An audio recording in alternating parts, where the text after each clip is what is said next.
বিসমিল্লাহির রহমানির রহিম। সবাইকে অনেক অনেক শুভেচ্ছা, অভিনন্দন এবং সালাম জানাচ্ছি। আমি প্রফেসর ডক্টর ইমদাদুল হক, নবজাতক শিশু ও কিশোর রোগ বিশেষজ্ঞ। আসসালামু আলাইকুম রহমতুল্লাহি ওয়া বারাকাতুহু। আজকে একটা বিষয় নিয়ে একটু আলোচনা করতে চাই, যে বিষয়টাকে আমরা বলবো নিওনাটাল জন্ডিস, অর্থাৎ নবজাতকের জন্ডিস। এই নবজাতকের জন্ডিস নিয়ে অনেকবার হয়তো আলোচনা করছি, কিন্তু আবার একটু করতে চাই। কেন? জন্ডিসটা আমার কাছে অনেক ভয়ের বিষয়, বিশেষ করে নবজাতকের। আমাদের বইতে টেক্সট বুক অফ নেলসন বলা আছে জন্ডিসের মাত্রা কতটুকু উঠলে যে ব্লাড ব্রেন ব্যারিয়ার ক্রস করে ব্রেনটা ক্ষতিগ্রস্ত হবে। Still now this is undetected. এ পর্যন্ত সায়েন্টিস্টরা বের করতে পারেনি। হয়তো দেখা গেল কারো 10-এ ক্ষতি করছে, আবার কারো 20 হয়েছে, ক্ষতি করেনি। কারণ আমার মনে আছে আমি কয়েকটা বাচ্চাকে, কোনোটা 20, কোনোটা 22, 24 পর্যন্ত জন্ডিস ফটোথেরাপি দিয়ে, এক্সচেঞ্জ ট্রান্সফিউশন লাগে নাই, ফটোথেরাপি দিয়ে সুস্থ হয়েছে এবং বাচ্চা বড় হয়ে গেছে এবং সুস্থভাবে জীবনযাপন করছে। এটা কিন্তু অনেক সময় দেখা যাচ্ছে অল্প জন্ডিসেই বাচ্চাটা ক্ষতিগ্রস্ত হয়ে গেছে, অর্থাৎ ব্রেনের মধ্যে বিলিরুবিনটা ঢুকছে। বিলিরুবিন এনকেফালোপ্যাথি বা আমরা কার্নিক টেরাস নামে বলে থাকি, রোগটাকে কার্নিক টেরাস বলে থাকি। একবার যদি ডেভেলপ হয় কার্নিক টেরাস, তাহলে কিন্তু এটা ভালো হয় না। আল্লাহ যদি আল্লাহর ইচ্ছা যদি বেঁচেও থাকে বাবুটা, তবে দেখা যায় পরবর্তীতে ডেভেলপমেন্টাল ডিলে হচ্ছে, যাকে সেরিব্রাল পলসি বা সিডার ডিজঅর্ডার, বা সব দিক থেকে ডিলেড হচ্ছে বাচ্চাটার। সিডার ডিজঅর্ডার ডেভেলপ হয়, সারাটা কোনো খিঁচুনি হচ্ছে, এরকম একটা অবস্থা হচ্ছে। সুতরাং এরকম যেন কোনো বাচ্চার যেন আল্লাহ না দেয়, সেই দোয়া করি আমরা। এখন জন্ডিসটা কি, কেন হয়, কাদের হয়, এবং এটা হলে সিমটমটাই কি? এটা হলো এমন কিছুই না, আমরা ইংরেজিতে বলতে পারি yellow colouration of the skin and mucous membrane. হলুদ একটা রং হবে, সে রংটা প্রথমের দিক মুখমণ্ডলে, এই যে ন্যাজোলেবিয়াল ফোল্ড বলে, ন্যাজোলেবিয়াল ফোল্ড, চোখটা, স্ক্লেরা, নাকের একটু দেখা দিবে, একটু হালকা হলুদ দেখা দিবে, তারপর আস্তে আস্তে বেড়ে যাবে জন্ডিস। এটা চলতে থাকবে এবং অনেক বেশি যখন হয়ে যাবে তখন একেবারে হাতের তালু পায়ের তালু পর্যন্ত চলে যেতে পারে, হলুদ রং হতে পারে। জন্ডিসটা ডেভেলপ করলো কিনা, বাচ্চাকে প্রতিদিন অন্তত 2 বার করায়, 2 বার করে ব্রড ডেলাইট একটু দেখা উচিত জন্ডিসটা ডেভেলপ হচ্ছে কিনা। বাচ্চাদের চোখটা তো হলুদ হবে, কিন্তু বাচ্চাদের স্ক্লেরা দেখা বেরো ডিফিকাল্ট, কারণ বাচ্চাটা, যাকে ফিজিওলজিক্যাল ফটোফোবিয়া বলি, এমনি এমনি আলো দেখলে ওরা চোখটা বন্ধ করে রাখে, জোর করে দেখানোর প্রয়োজন লাগে না। আমরা যদি স্ক্রিনে দেখতে পাই তাহলে জোর করে চোখটা দেখার কোনো প্রয়োজন পড়ে না। জোর করে দেখতে গেলে বাবুটা কষ্ট পাবে। কি কি কারণে হতে পারে জন্ডিস? জন্ডিসের মাত্রা 5, বিলিরুবিনের মাত্রা 5-এর উপরে, 5 বা 7-এর উপরে হলে ক্লিনিক্যালি আমরা দেখতে পাই, আমরা বুঝতে পারি। যেমন অ্যাডাল্টের জন্ডিস অন্য কারণে হয়, সে জন্ডিসটা 2-এর উপরে গেলেই আমরা বুঝতে পারি, কিন্তু এই জায়গায় 5 বা 7-এর উপরে গেলে আমরা বুঝতে পারি যে বেবিটা জন্ডিসে আক্রান্ত হয়েছে। নাম্বার 1 কজই হলো RH and ABO incompatibility. RH and ABO incompatibility প্রথম দিনই জন্ডিস হয়। RH হলো মা যদি ব্লাড গ্রুপ, যেমন RH নেগেটিভ, আমরা বলি O negative positive, A negative positive, B negative positive, এই নেগেটিভ পজিটিভটাই হলো RH গ্রুপিং। RH গ্রুপে যদি নেগেটিভ হয় মা এবং বেবিটা যদি পজিটিভ হয়, তাহলে কিন্তু এই নেগেটিভ পজিটিভ রিয়াকশন করে বেবিটা জন্ডিস হতে পারে। ফার্স্ট বেবিতে নাও হতে পারে, কারণ ওই সময় এত সেল ব্রেকডাউন হবে না। জন্ডিসটা হয় কিন্তু সেলটা ব্রেকডাউন হয়, আরবিসিটা ব্রেকডাউন হয়, জন্ডিস তৈরি হয়। আর যদি কিনা হিস্ট্রি থাকে, যদি কখন ইনকম্প্যাটিবল ব্লাড ট্রান্সফিউশন হয়েছে, অথবা হিস্ট্রি থাকে তার মিসক্যারেজ হয়েছে। মিসক্যারেজ হলে তো আমরা ব্লাড কোন গ্রুপের বেবি পেটে আসছিল সেটা তো জানা অন্তত আমাদের পক্ষে অসম্ভব, বা আমরা জানার চেষ্টা এখনো করি না। তো তাহলে কিন্তু ফার্স্ট বেবিতেই অ্যাটাক হতে পারে, জন্ডিসটা বাড়তে পারে। মা যদি নেগেটিভ হয় তাহলে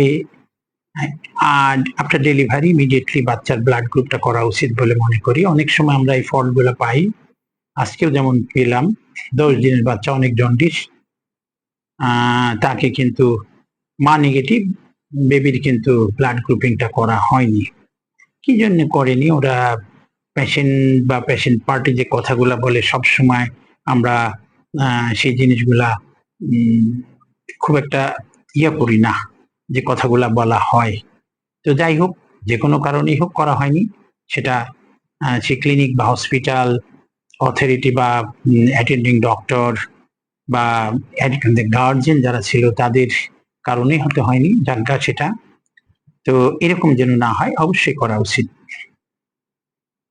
এবিও ইনকম্প্যাটিবিলিটি, বেবি যদি এ বি ব্লাড গ্রুপের হয়, মা যদি ও হয় তাহলে এবিও ইনকম্প্যাটিবল হয়। এবিটাই বেশি, এবি ইনকম্প্যাটিবিলিটি বেশি, আর এস এর থেকে বেশি, আর এস তো খুব কম হয়, এবিওটাই বেশি।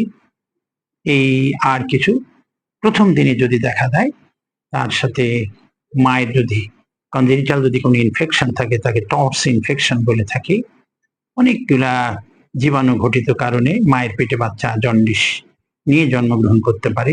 এই গেল। এরপরে আর কি হতে পারে? বাবুর যদি ইনফেকশন হয়, ইনফেকশন মানে আমরা সেপ্টিসিমিয়া বলে থাকি, সেপ্টিসিমিয়া জন্ডিস হবে। আর হতে পারে একটু বড় হলে, বেবি একটু বড়, আরেকটু বড় হলে কয়েকদিন পরে জন্ডিস হবে, যেমন হাইপোথাইরয়েডিজমে জন্ডিস হবে। দেন ইনফ্যান্টাইল হাইপারট্রপিক পাইলোরিক স্টেনোসিস, মানে খাদ্যনালীর পাকস্থলীর নিচের অংশ চিকন হয়ে যায়, ন্যারো হয়ে যায়, সে জায়গা হতে পারে। এছাড়া বিলিয়ারি ট্র্যাকটা খুব ন্যারো হয়ে গেছে, সেখানে বিলিয়ারি স্টেনোসিস, সেই জায়গায় জন্ডিস হতে পারে। এরকম কিছু কমন কজ আমরা আলোচনা করলাম।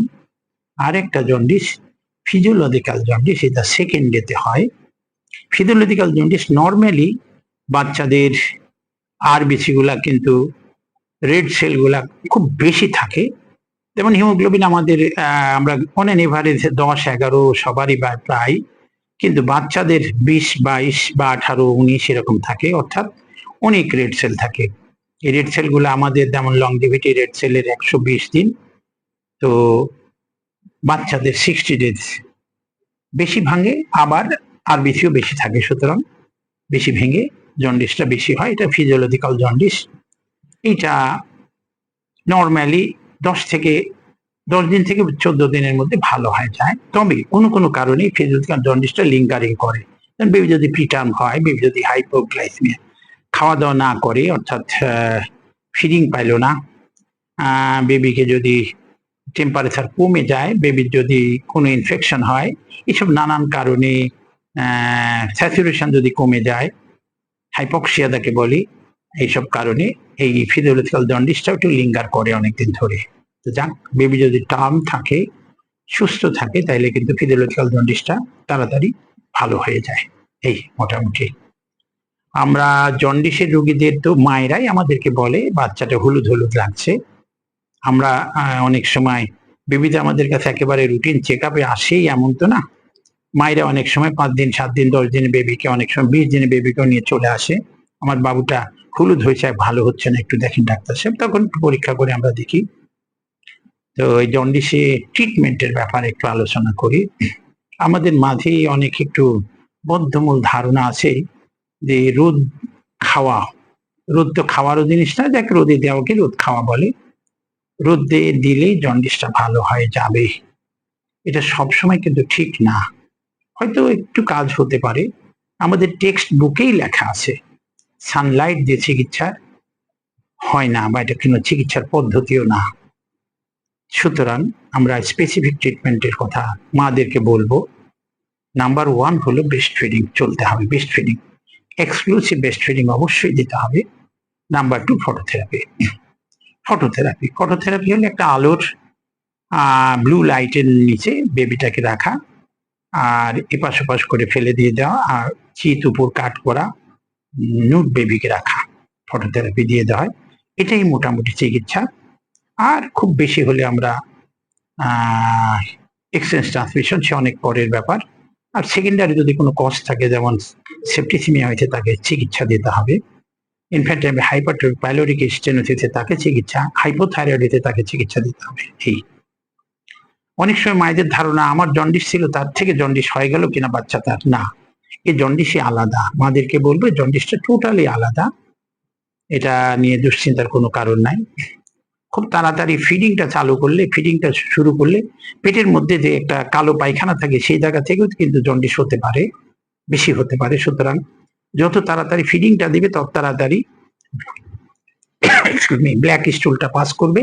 ব্ল্যাক স্টুল পাস করলে আর ভয় নাই, ওই জায়গা থেকেও কিছুটা জন্ডিস বাড়ার সম্ভাবনা থাকে। সুতরাং আমি এই জায়গা থেকে কি মেসেজ দিব, বেবি হওয়ার পরে অন্তত প্রতিদিন আলোতে 2 বার করে দেখুন, 2 বার করে পরীক্ষা করা উচিত।